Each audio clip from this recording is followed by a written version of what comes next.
আসসালামু আলাইকুম viewers, Sabinus কিচেনে তোমাদের স্বাগত জানাই। আজ আমি তোমাদের কাছে নিয়ে চলে এসেছি নিরামিষ ফুলকপির রোস্ট।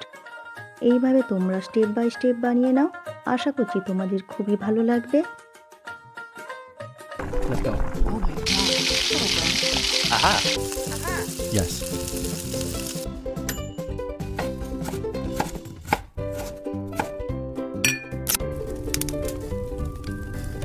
Wow.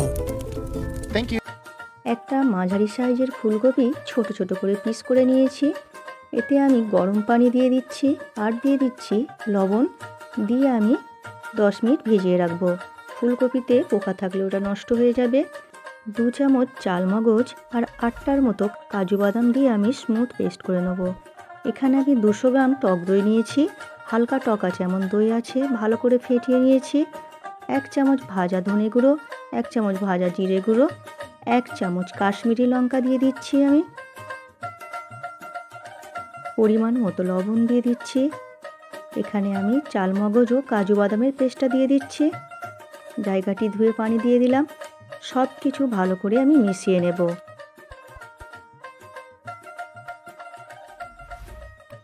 এখানে সাদা তেল ব্যবহার করেছি। সাদা তেল দিয়ে আমি ফুলকপিগুলো হালকা লাল করে ভেজে নেব। এখানে আমি ফুলকপি একেবারে লাল করে ভাজবো না, হালকা লাল করে ভেজে নেব।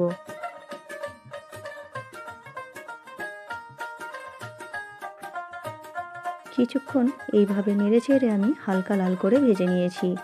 ভেজে আমি তুলে নিচ্ছি। তুলে নিয়ে এখানে আমি মশলার মধ্যে দিয়ে দিচ্ছি ফুলকপি, দিয়ে ভালো করে মিশিয়ে আমি 10 মিনিট ম্যারিনেট করে রাখবো।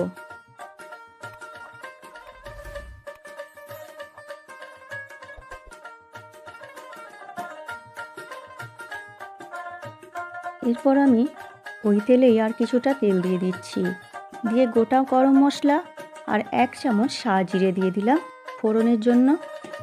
দিয়ে দিচ্ছি একটা তেজপাতা, দিয়ে আমি লাল করে ভেজে নেব।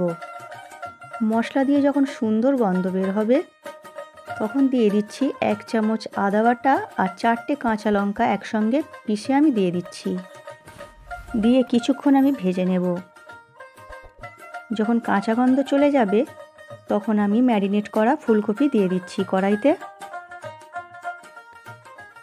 মশলা পরিষ্কার করে দিয়ে দিলাম। এরপর আমি কিছুক্ষণ কষিয়ে নেব। আমার রেসিপিটি তোমাদের এই পর্যন্ত পছন্দ হলে একটা লাইক করে দিও। পরবর্তী রেসিপি কী পেতে চাও সেটাও কমেন্ট করে জানিও।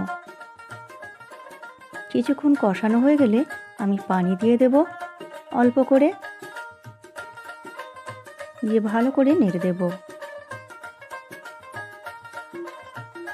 1/2 চামচ চিনি দিয়ে দিচ্ছি স্বাদ ব্যালেন্সের জন্য। এরপর ঢেকে আমি মিডিয়াম আঁচে হতে দেব।